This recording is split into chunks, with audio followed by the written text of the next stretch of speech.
పిల్లాడు ఏడుస్తున్నప్పటికీ మాయ, రుద్రాని పడుకొని నిద్రపోతూ ఉంటారు. మీరు మనుషులా పశువులా? పిల్లాడు ఆ మాదిరిగా ఏడుస్తూ ఉంటే తనని ఓదార్చని బదులు అట్లా నిద్రపోతున్నారే అని స్వప్న వచ్చి అడుగుతుంది. మేము ఎట్లో గట్ల పనుగోడు పెడతాం, నువ్వు వెళ్ళు తల్లి అని రుద్రాని అంటుంది. ఇక తెల్లవారుజామున అందరినీ పిలిచి అపర్ణ అయితే ఉంటుంది. దాన్ని చూసిన అనామిక తెల్లవారితే చాలు ఈ మీటింగులతో చచ్చిపోతున్నాము అని అంటుంటే స్వప్న వచ్చి ఈ మీటింగులతో నువ్వు నిలబడాల్సి వస్తుంది, కొంచెం జాగ్రత్తగా మాట్లాడు అంటుంది. ఇక రుద్రాని అందరినీ పిలిచావు ఏంటో చెప్పు వదినా అని చెప్తుంది. ఇక రాజు కూడా అలాగే చూస్తూ ఉంటాడు. ఏమీ లేదు, నువ్వు విడాకులు ఇవ్వకుండా నీ భర్త ఎవరితో వచ్చినా ఇక్కడే కలిసి ఉంటారని చెప్పావు కదా, ఇంకా మాట మార్చవు కదా అంటే అంటుంది. రోజు రోజుకి మాట మార్చేదానికి ఇదేమి వ్యాపారం కాదు అని కావ్య అంటుంది. అయితే ఈ నో అబ్జెక్షన్ పత్రాల మీద సైన్ చేయి, నువ్వు ఇంట్లోనే ఉండు, నీ భర్తకి ఇంకొకరితో పెళ్లి చేసేదానికి నువ్వు ఒప్పుకున్నట్లు సంతకం చేసి ఇవ్వు అని అడుగుతుంది. దానికి స్వప్న అయితే ఎవరు నా చెల్లి తరపున మాట్లాడే వాళ్ళు లేరనుకుంటున్నారా? మీ అబ్బాయి చేసిన తప్పుకి నా చెల్లెలికి ఎందుకు శిక్ష వేయాలనుకుంటున్నారు మీరు? మీకు కొంచెమైనా మానవత్వం ఉంటే ఇలా మాట్లాడరు.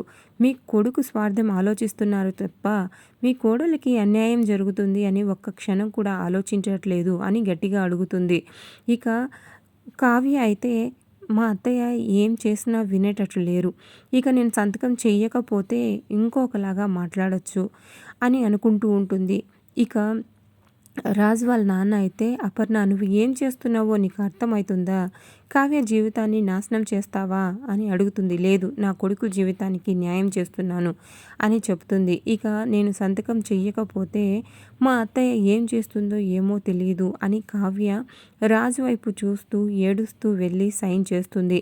దానికి అపర్ణ అయితే నువ్వు నా దృష్టిలో సంతకం చేసి పాతాళానికి దిగజారిపోయావు, నువ్వు ఈ సంతకం చేయడం వల్ల కేవలం నువ్వు ఆస్తి కోసమే వస్తున్నావు, నీ భర్త వేరే ఎవరితో ఉన్నా నీకు సంబంధం లేదు, ఇంకొకరితో బిడ్డని కన్నా సంబంధం లేదు, ఎందుకంటే ఆ పేద కుటుంబంలో బతకలేక ఈ ఆస్తి కోసం ఈ డబ్బుల కోసమే నువ్వు ఇక్కడ బతుకుతున్నావు తప్ప నీ భర్త కోసం కాదు అని చెప్తుంది. దానికి కావ్య అయితే ఏడుస్తూ ఉండిపోతుంది.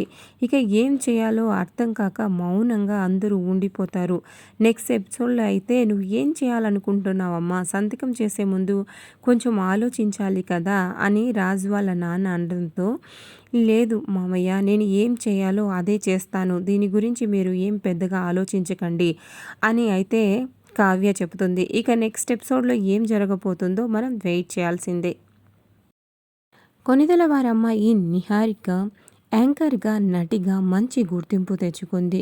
చైతన్యతో విడాకుల తర్వాత సోషల్ మీడియాలో అంత యాక్టివ్గా లేకపోయినా తన ప్రొఫెషన్లో చాలా బిజీగా ఉంది.